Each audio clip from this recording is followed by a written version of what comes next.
We're speaking with Dr. Todd Jones from the Michigan District of the Lutheran Church Missouri Synod, and he's been preparing his people for work with the Ethnic Immigrant Institute of Theology, a distance education program of the Lutheran Church Missouri Synod to bring those who are immigrants to help them to become ordained members of the Lutheran Church Missouri Synod. But you're doing something very special in preparing those people to go to EIIT. Mm-hmm. Would you say a few words about that?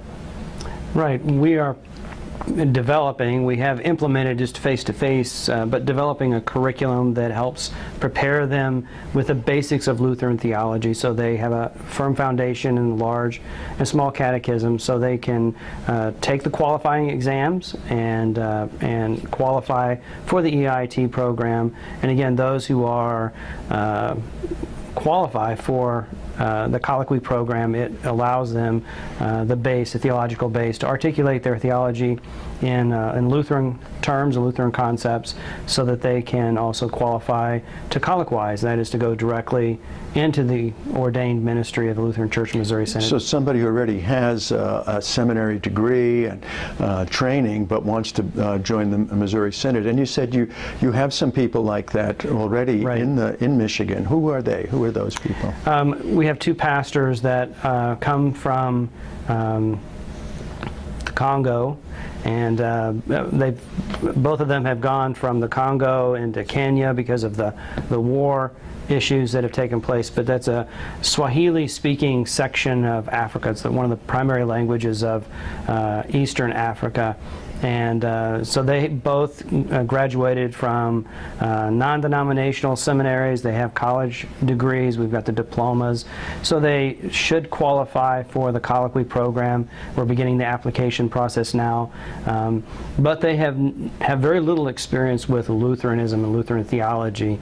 And so we're walking through the process of teaching them the catechism. The local pastor is taking them through Luther's small catechism and large catechism, and then we are following up with some specific seminars that we put together, half-day seminars that help them to articulate answers and also discuss any questions they have, concerns they might have about Lutheran theology, so that it truly is the faith they confess. And you're transitioning this to an online program. Right. Because of the schedule issues, that's the process we are developing now, is that distance education model. And our goal is for that distance education model to be modules that the students complete at their time and in their pace, and that they fit with the EIT program itself.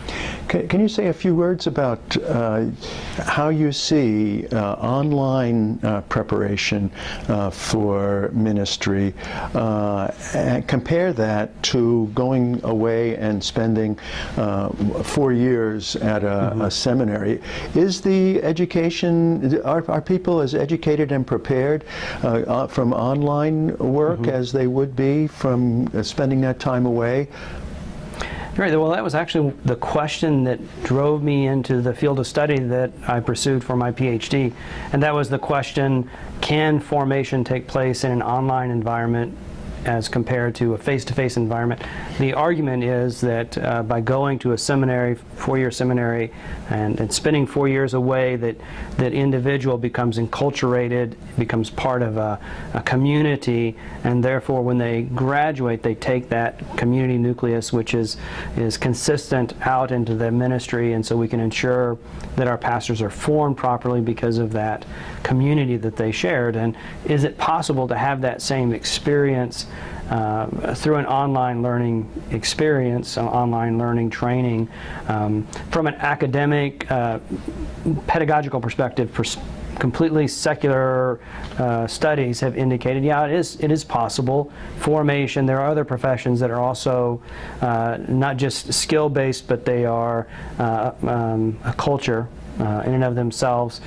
For example, medical studies it's about becoming part of the culture of the medical field, and yet there are many online medical programs. They don't allow you to become a doctor, but they allow you to prepare for things like radio tech, anesthesiology, preparations for those, and some of the basic ground levels, and they've been effective in formation.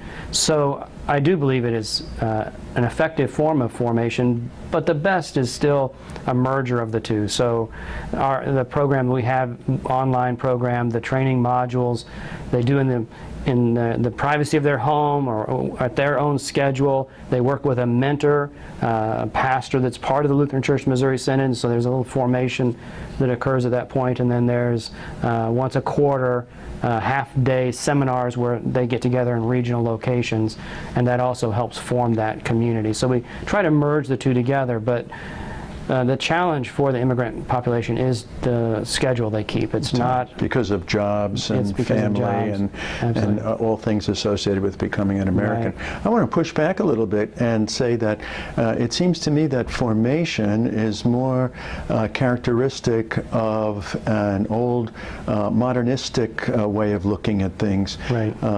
But today we have opportunities to form women and men for specific ministries.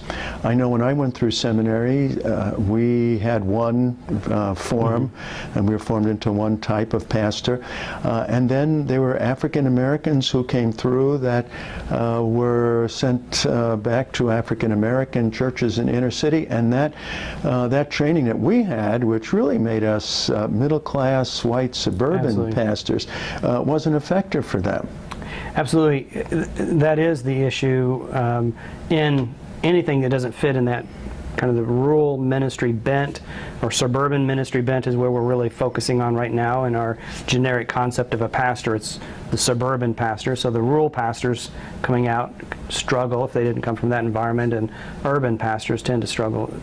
Correct. I think part of the benefit and the blessing of an online training program is the formation is what's happening in the community in which they live.